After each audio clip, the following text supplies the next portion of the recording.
大伙先辈。视频开始之前呢，首先声明，今天所用的食材都是正规渠道购买、养殖的可食用的蜗牛，可能确实有很多人不太能接受，但是不喜勿喷，好吗？言归正传，我们今天的食材就是蜗牛。提起这个东西，大家首先想到肯定是法国。法国人吃的蜗牛最主要的品种是勃艮第蜗牛，但是那种蜗牛在法国国内供不应求，更不要说出口了。反正我在国内是没有找到哪里有卖的。那我们国内餐厅用的蜗牛是什么呢？就是这种中华白玉蜗牛，特征很明显，体色偏白，壳呈锥形，和勃艮第蜗牛有非常明显的区别。可能南方的同学见过野生的大蜗牛，跟这个非常像，只不过是灰黑色的那种呢，叫非洲大蜗牛。这种白玉蜗牛就是由非洲大蜗牛培育出来的。但是千万不要以为白玉蜗牛可以吃，非洲大蜗牛也同样可以。白玉蜗牛在我国培育养殖已经很多年了，可以说和非洲大蜗牛已经是两个物种了。而且野生的非洲大蜗牛往往携带病菌和寄生虫，甚至据说有的品种可以通过皮肤接触传播，所以见到那个东西就别想着吃了，碰都不能碰。而这种白玉蜗牛只要是正规养殖的，就不会有什么问题。今天呢，除了白玉蜗牛，还有另外一种光亮大蜗牛，这个品种和勃艮第蜗牛就非常像，而且也常常被作为勃艮第蜗牛的替代品。不过这种蜗牛并不是法国产的，它的老家是土耳其，在我们国内也有很多年的养殖历史了。那根据我个人的研究，国内可以买得到可食用的蜗牛，基本上就是这两种。蜗牛的确是可以吃的，但是不能乱吃，这点呢大家一定要搞清楚。这种活体蜗牛买回来至少要饿3天，让它把脏东西排出来。当然也有比较快捷的方法，那就是水里加盐和白醋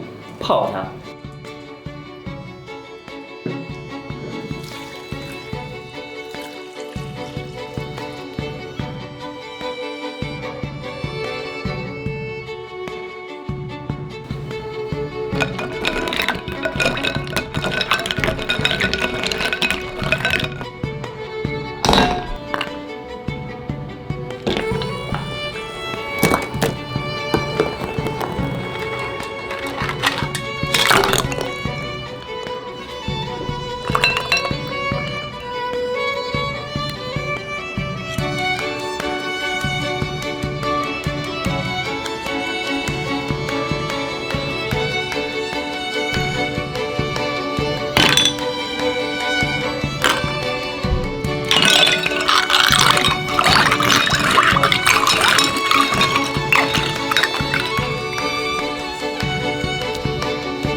芝士焗蜗牛在法餐中是一道前菜，吃的时候也有专门的工具，一个夹子，一个小叉子。这个法餐嘛比较讲究，不过我们在家里吃就没必要。牙签儿，就这么一丁点儿肉。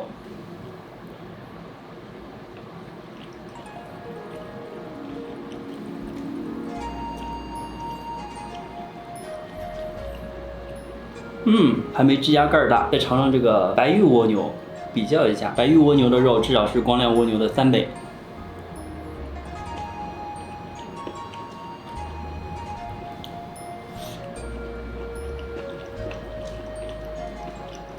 说实话，白玉蜗牛好像更好吃。它们吃起来的口感差不多，肉质非常有弹性，但是呢，弹而不韧，嚼在嘴里的感觉就是半推半就，欲拒还休。不过白玉蜗牛个头更大，所以还是略胜一筹的。至于这个味道嘛，由于有很重的香料味掩盖，也没有非常大的区别。不过如果仔细品的话，光亮蜗牛的鲜味还是更足一些的。不过同时它的土腥味也更重一点，白玉蜗牛就完全没什么异味，感觉光亮蜗牛用黄油煎一下，再加点白葡萄酒去腥会更好一点。总体来说还是非常好吃的。不过更多的是香料本身的调味，蜗牛的本味并没有很突出。这点还真的不够塞牙缝。还有这个白玉蜗牛看着没有大多少，但是它的出肉率似乎比较高，它的肉质大小至少是光亮蜗牛的3、4倍，但是光亮蜗牛的价格是白玉蜗牛的3、4倍。这玩意儿好像是36块钱一，36块钱小指甲盖这么大的一块肉。